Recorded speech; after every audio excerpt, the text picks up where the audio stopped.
100x superstar. That is what you are. Coming from afar, reaching for the stars. Run away with me to another place. We can rely on each other. Oh, from one corner to another. Oh. Say good morning. Good morning. Yay, from the beach. Yay. Good morning. We are at the top of day 2 for the Crush It certification, and I got my little chola lipstick on because I'm expecting some gangsta pee today, maybe. I don't know. But I wanted to show you all the gorgeous view we have. So here's the hotel. That's the Paseo Hotel that we're at. And that is the beach right there, my friends. So I know we have some people across the states, across the globe, having snow. So I wanted to send a little sunshine your way. And we're just finishing up breakfast here in the little courtyard. And then we're gonna get started in about 3 minutes. So see you soon, bye. Oh yeah, I totally forgot to mention my song too. So I was driving down from yesterday. I was driving to my house and the song came on, that Maya song. All right, where are my old school people at that know that song from Maya? I don't know the main artist, but as it was playing, since God has given me a new prophetic word on dance, which is tied to music, I've been trying to listen to music in a different way, where I listen to it through a godly lens. So if there's a word that isn't in full alignment, I like to change the word and make it align so that when I'm speaking it or singing it, it's positive words and not negative words. And so as that song was playing, I was thinking of 100x superstar, and I was thinking of all of you and everyone I met at the conference. I was like, yes, we are all these superstars going on this journey side by side together, running away with Pedro in this secret place, right, Huntington Beach. So I was thinking of you, so I thought I'd sing it karaoke style, just to give myself a laugh and maybe give you a laugh. So that's the explanation of that. Now let's get into this conference. How's everyone doing this fine Tuesday? If you guys are outside, if you can hear me, if you want to come on in. Today's going to be an awesome day. Pedro has some fun stuff up his sleeve for you guys. It's going to be fun. So.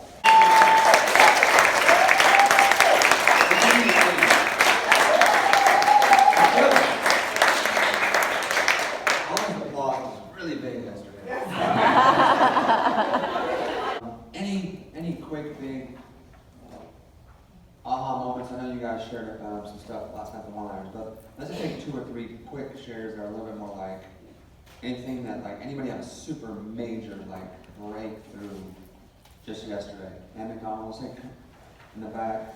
About making the payment plan first. I went back to my room, I worked with my husband, we changed it on our cart and we sold 3 immediately for $9.95. Well, I think what you trained yesterday just gave me confidence to have a conversation I had this morning with a big influencer in Kenya who has a private Facebook group of nearly 400,000 women. And it's called Africa's Leading Ladies. So I met with her, and the one thing that she said is, I really don't know how to monetize this. So she gives free training on leadership, entrepreneurship, and all of that. And I said, we'll do a challenge, and this is what we're going to do at the end of it. We've got an offer. And she's like, let's do it. So, what we're missing here is no context of who. So now we add is, what do you want to sell to whom is part 2 of this question. And then we cap it off with, as part of this challenge. Okay, let's talk about this. And guys, I asked Rami to join us for this morning session. Say hi to Rami, he's in the back. Hey. Okay. Virginia, can you hear me now? In the chat, the Zoomers, can you hear me back? Some technical difficulties. Okay, okay. And we help you bring it out. Now your whole schedule's delayed. And they're like, no problem, let's push it back 3 weeks. You're like, no, you have an email list of 4,000 people. So, again, this is a unique process. So, I didn't even know how this even come up. We were at dinner, and that's when we started to talk about it a few months back. But how did it even come up at all on the radar? It just came out of nowhere, did I mention The Fears the Door Challenge? Yeah. No, I mentioned to you. That's on my back. So this is also a lot of art. There's a ton of science, there's also a lot of art and feel. So we did a quick bio break. I am loving what Pedro's bringing today. We get a little behind the scenes on his challenge development. So he's doing a Fears the Door concept that he wants to launch next week. So we get to see how he quickly just maps it out in his brain, how he uses his team to kind of figure out some of those tough decisions and making decisions. So it was cool to be in that decision process, hearing Holly, Scott, Rami give their cases, and they all had different opinions, and it was just a fun thing to see where I had personal experience with that in my own challenge with my team and my people I've collaborated with, where it's like, oh, it's nice to see a familiar thing but on a higher level. And so yeah, I can't wait to see what he has next, so let's go. Verify details like,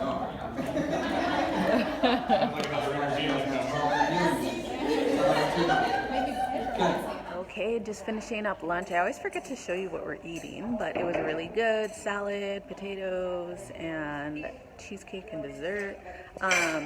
I'm sneaking away a little early. People are still out there because I have to prep for, I have another call today for my Eden Health membership crew. So I'm gonna hop on that at 4 p.m. and then I'll show y'all what Pedro has for the second half of the day. So see you soon. So, hi guys. Hey! So on the prizes, which is actually one of my favorite things, because my gift is hospitality, and I love to give prizes away. that's mom right there.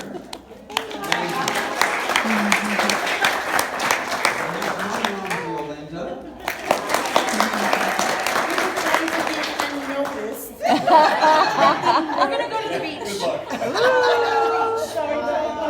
Bye! Okay.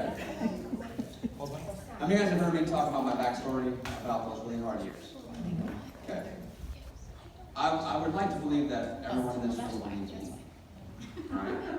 And yet, how many guys have been on those webinars and you hear people talk about, oh, I was, wow, 3 years ago, 5 years ago, I was living under a bridge and recycling cans for food. Like, it's kind of like the cliche thing to do is like, before you brag about how awesome you are, tell a story when life wasn't so amazing. Like, that's what I tend to do, right? And so I hear people tell their stories and I'm like, this doesn't seem that real. So I just thought to my mom, my brother-in-law here, just to kind of get this on the record, and maybe you guys hear like, so this is like, like for real, like, how bad, from your perspective, all these people have parents and family members that care about them, and they're going to have clients. Now, hopefully none of them are anywhere near, and if you're here, you're probably not at the level of, despair that we were in. But I think it'd be just forward, like, I think it'd be interesting for them to hear, like, how, and I've been very open with them about, like, depression. I was very open about, like, man, I was praying not to wake up. So I was been very open with pretty much my entire community about, like, how rough that time was. And I just think it'd be kind of interesting to share, like, as a mother, as a, my mother-in-law, like, how concerned were you guys really about that time? And what do you guys remember about that time? And maybe even talk about what you've seen kind of happen from your perspective up until even now, that, just. So my main concern was really having him deal with failure. And I was really afraid he was going to do something totally and completely stupid and leave all those problems for somebody else to solve.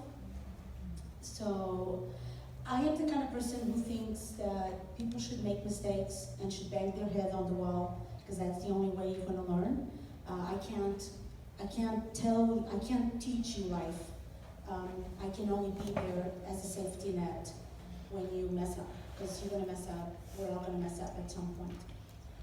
So I would call every single morning, and we would do a pep talk, and it's like, oh, today's going to be better than tomorrow, and maybe we can think about this and think about that, and blah, blah, blah, think about what you're good at, it's just, that was basically my concern, and seeing, what can we do?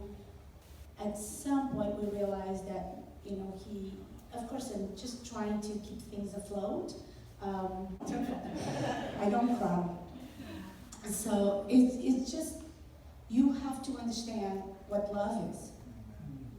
And love is mainly saying no, being a little bit hard sometimes, making people assume their responsibilities. So I kept repeating, remember, you have to be strong. You have 3 children. A mistake is not the end of your life. It's the best learning opportunity you can have. If you've never made a mistake, you've never grown as an individual. You have to hit bottom to learn. You only learn when it hurts. And I used to say that, just make sure you remember the pain. Remember? I said, just remember how much it hurts, because that's what's going to make you succeed from that. Cry, and all I do is cry. So that's for sure. We love each other. I mean, we love each other. If you know the story, it's Pedro and Suzette started. They were raised together. She went to my wedding. Yeah, I mean, like, we go. It wasn't arranged, but it was. So we come back as friends for many years, before even the marriage. So as in-laws, it was easy to just continue the family. And where she doesn't cry my emotions, is that I am so proud of my son-in-law and my daughter from what they went through. Suzette always tells the story that she would go grocery shopping in my garage, because I'm the one that, if there's an earthquake, everybody's going to how many cases of this do you need? It's ridiculous. And like, I rotate the dates in my head. I think that was the grocery store. But to tell their story is to tell that, first of all, that there isn't in both of them anyone that's more honest and sincere and just the goodness of good. Really likes me. That's hard to do. I'm super glad we did that. Yeah. Alright. So I felt like doing that. Right? One is I just wanted to see like what was gonna happen. Okay, y'all, I just gave you a little clip of Pedro and Suzette's mamas. They came in and shared with us just such a beautiful kind of memory of Pedro and Suzette's journey, and just a little deeper insight of just their characters that we already know, but it was such a blessing to have them come in. A mama, they know their children on a whole deeper level and can just speak these words that just touch your heart. So I didn't put the full clip because it was kind of about 10 minutes, 15 minutes long, but just know it was amazing. And both mamas, we love you. You guys are adorable, and we're so honored to be a part of the extended family here. So love you. Now we're gonna get back into the second half of this day, or remaining of this day. But wow, what an amazing moment. So glad I got to be here. Yay. Why are they? No! They're afraid of looking dumb, being rejected. There's a deeper underlying abandonment, rejected. Selling acceleration at some point down the line and kind of tie that into what we're content. Elisa is bringing the logic back into The niche you start with doesn't mean you have to stay there. As you take territory, it equips you to expand. Within 5 minutes after revealing the offer and bonuses, people can't make a decision until they know the price. 95% will say no, but that's okay. Spend the next hour flipping that no to a yes. We make money selling expertise. I got a vlogger dessert. Oh, hey. Closing out the day.